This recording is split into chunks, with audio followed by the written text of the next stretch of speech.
Hold on. Mic check.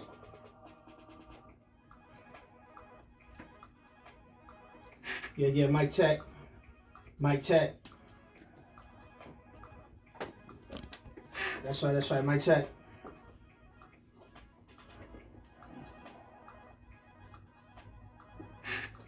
That's right, mic check. Yeah, mic check. Mic check. Yes. Yeah, mic check. All right. Round of applause. Let's get it going. Round of applause. One round of applause, sound effects. There we go. Round of applause. That's right. You tune into another episode of Ben Hop's Community Corner. Just let the music play in the background a little bit. There you go.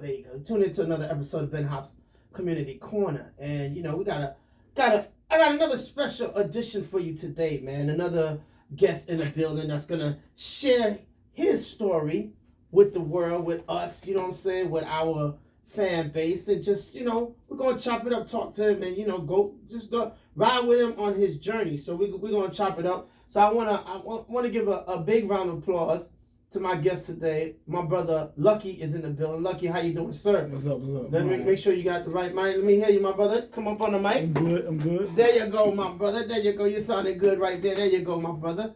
How you doing, man? Doing great. Excellent. Oh, man. Awesome. Levels sound real good, man. So, first of all, I want to say thank you for finding time in your schedule For sure. to come chop it up with me, and to even, want to share your story, because, it's real, and I like this, so I like to talk to individuals that have something to share, man, like a journey that they've been through, to let people know that, whatever you go through, that shouldn't hold you back or whatever, you know what I'm saying? So with that being said, let me make sure I get my levels right. There you go. So with that being said, let's jump right into it. Now, and like I said, we are live here, so if you want to call in, the number is 305-749-6004. 305-749-6004. We are also live on excitementradio.com. You can actually see us. Video is actually running right now. You see myself, you see Lucky in the building. You know what I'm saying? We here. So we live. South Florida, we live. So with that being said, my brother, tell us, let's kind of, because I know we probably could be here all day, but let's kind of like bring it back to, the beginning. Not all the way to the beginning, but the first part of the story that you was telling me. You know what I'm saying? Okay. And then we'll bring it to what's going on now. So, whenever you're ready, you break it down for us. So, of course, I've been in the streets for a long time. Okay. You know what I'm saying? Living that fast life. I'm over there. Yeah. Getting money, doing all the things that come with getting money as a young man. Okay. So with that come along with the streets, it's two things. Either you gonna get it and get out the way, Right. or you gonna get it till you fall. Right. And fall by, I mean, going to a penitentiary, whether it's state or federal penitentiary. Okay. I ended up going to a federal penitentiary. Uh-huh. I had 12 and a half years. I did 10 and a half off that. Okay. All right. So, So you were definitely, when you say in the streets, you were definitely in the streets. yeah, I'm in the streets. Had the cars, had the jewelry, like what you were saying. You was in the club, like. Club life every Everything. night, streets, getting that fast money, chasing the women, you know what I'm saying? Okay. Chasing the American dream, we like to call it, which we all like to call fast money. Money, period, the American dream. But There I you don't really go. think that's the American dream. American dream is to get it and to have it. Yes. And not ended up losing it or dying trying to get it. But good thing for me, I'm still here. I'm alive and kicking. It's just a part of my journey. Okay. My story, man. So I don't feel like I missed a beat. You know what I'm saying? I went away for, like I said, 10 and a half years. And that midst of time, I just think the Lord was slowing me down. Okay. I had different run-ins out there in the streets. Like, I done been, of course, I've been shot up, dudes trying to rob me. Wow. You know what I'm saying? That's just that Miami life. That comes with the territory. But that ain't stopped nothing. That just I think that pushed my level of you can't touch me or stop me to a different a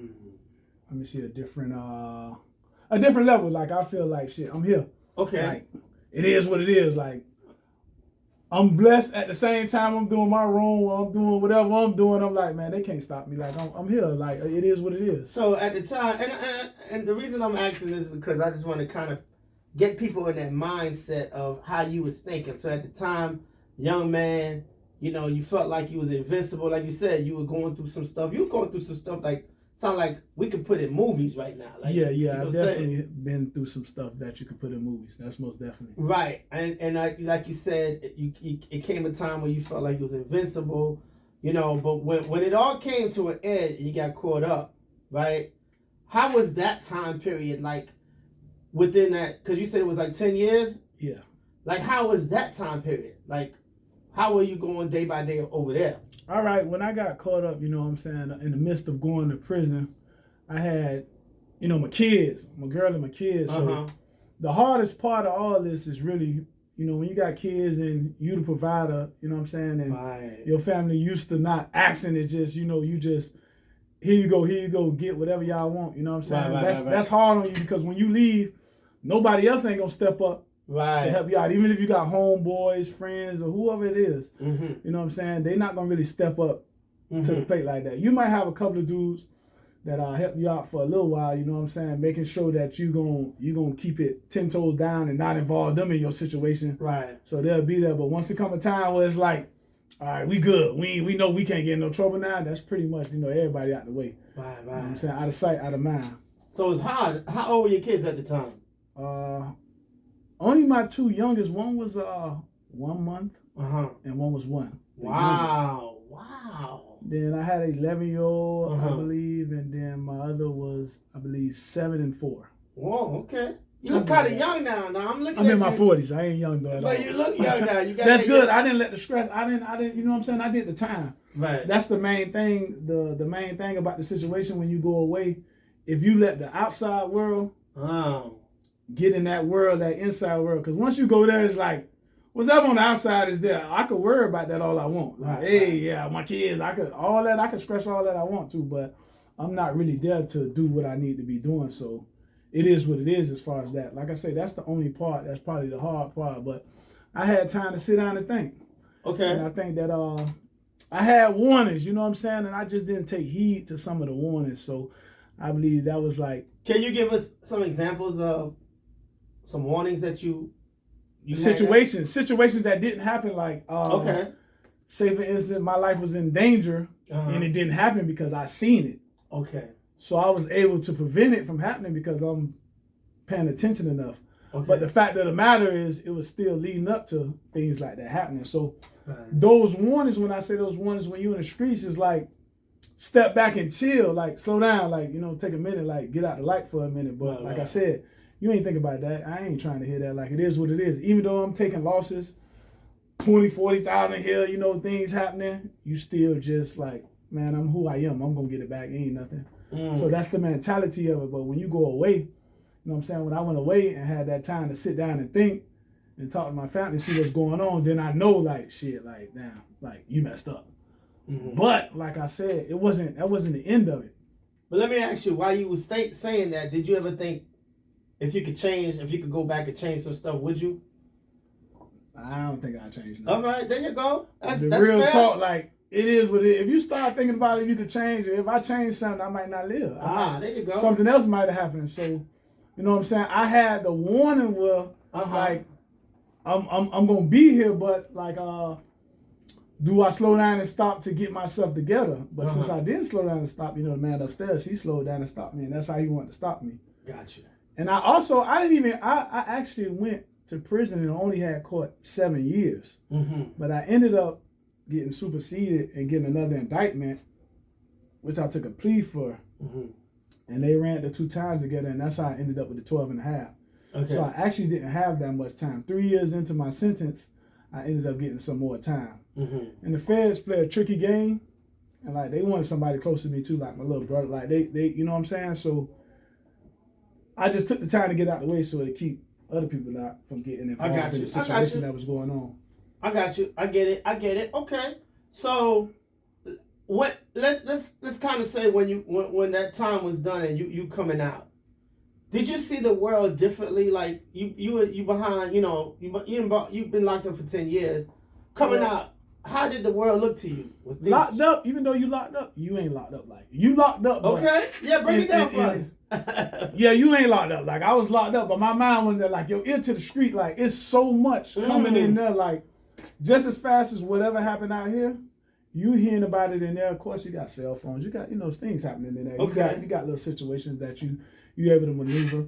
So just as fast as the time going, how you make your time is how you gonna do your time. So if you want your time hard, if you can make it, it's gonna be hard. If you want it, well, you zoned in and you got a plan or a situation, you know what I'm saying? Like, I ain't here, I got my time, it is what it is.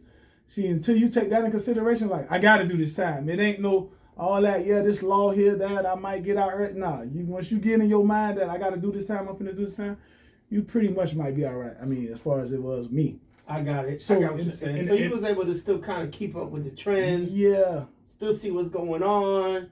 How is it up there? In prison, they got TV. I was going to say. It's not like you really took away from the world. Like, they got to have some things to keep inmates, convicts, individuals, you know what I'm saying, occupied. Okay. So if you don't got it, you can imagine being around 2,000, inmates or it ain't dudes. Nothing to do, right? And it ain't, you know what I'm saying? Then it's stuff going on. So they're going to give you, being in the feds, it's like a little money thing. So they had like cable, like you get to watch movies, you know what I'm saying? Most of when the movies come out, the latest movies, the minute they hit DVD or whatever, they'll kind of get it for you. So, I mean, you keep in tune as far as that. You watch the news, depending on where you at, you're going to always watch the news home. Right. I mean, and you calling out to the streets, talking to a person or two like, yo, what's going on out there? So you pretty much hear what's going on. As far as the streets don't really change, man. Like, I mean, in the 70s, 80s, fast money, cars, women. 90s, the same thing. It's just new players. Just new players. So, I mean, a lot of people are gone that, you know what I'm saying, that was out before I went in. And there's a lot of those dudes that's still here. But, that's about it as far as that go. The thing is, nobody ain't going to give you nothing. So, you got to have it set up to, like, what you going to do? Like, what's the plan? Like, you know what I'm saying? You going to sit in here and dwell or be mad, like you say, could I have changed something? Would I have changed something? Right. Nah, this is the life you chose. I mean, most of us know what it is. So let me ask you, do you feel like some of these young boys that are like, going down this path, The young path is ridiculous right now. Right, that's what I'm saying. Do you feel like, it's like a lot of them just making bad decisions or they're lacking somebody to kind of give them some guidance and say, yo, there's a better way or there's another way? Like, what do you say on that? That's the thing about that with the young youth, the generation now. It seems like all they want to do is pick up a gun and just go shoot. I don't agree with that at all. I mean, like, you picking up a gun, I mean, I'm not going to sit up here and say I'm a saint or a situation don't come for that, but it's not about nothing now. Like, I mean, we here in Florida, so we're going to talk about, we ain't going to really talk about all the other places, you know what I'm saying? Like, before I left, it wasn't no gangs.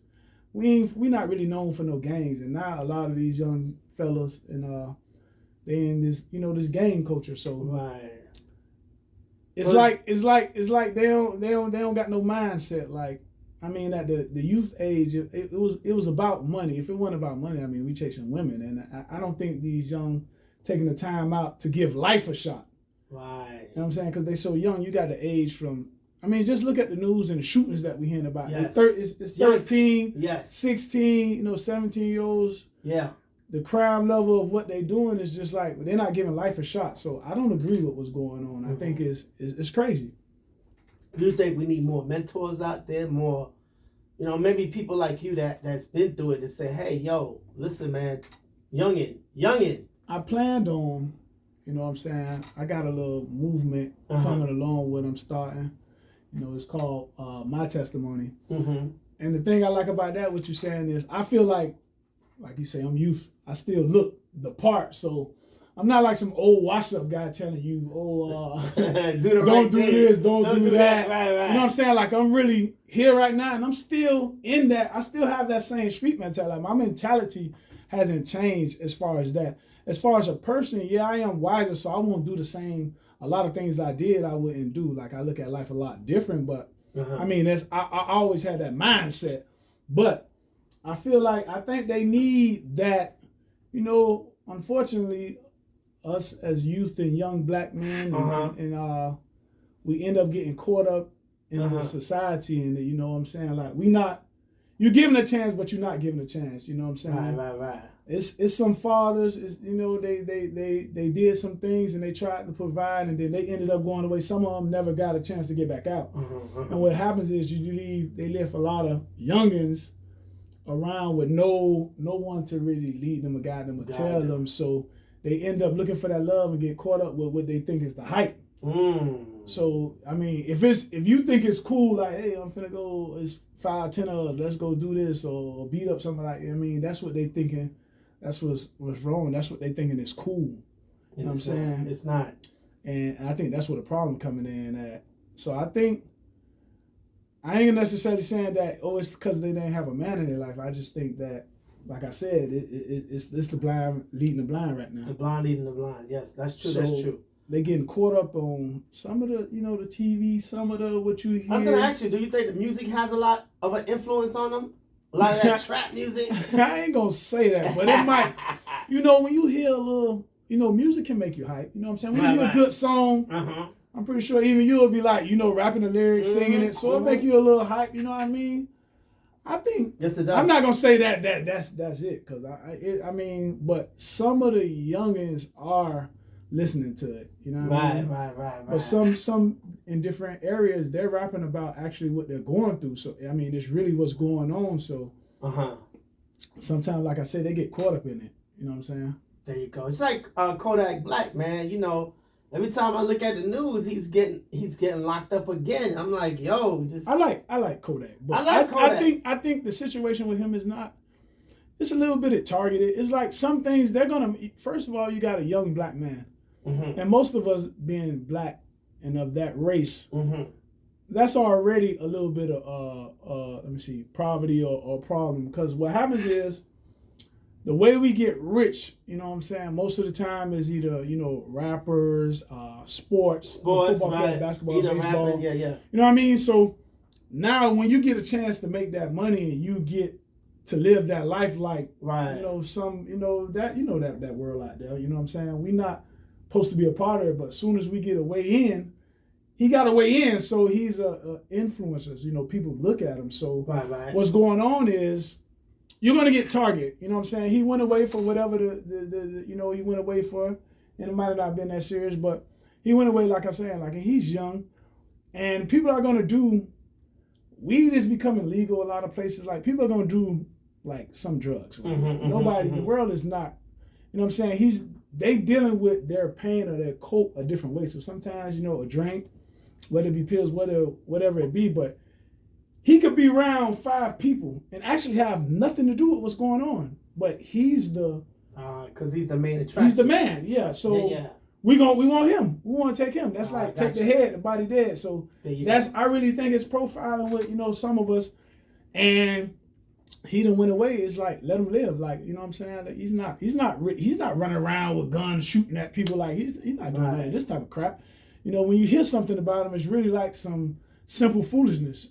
And like I say, sometimes, you know, with money comes power. So he's gonna behave in a certain way, like, you know, I could do this. You know what I mean? So it's a little of that. That's all that is. That makes a lot of sense.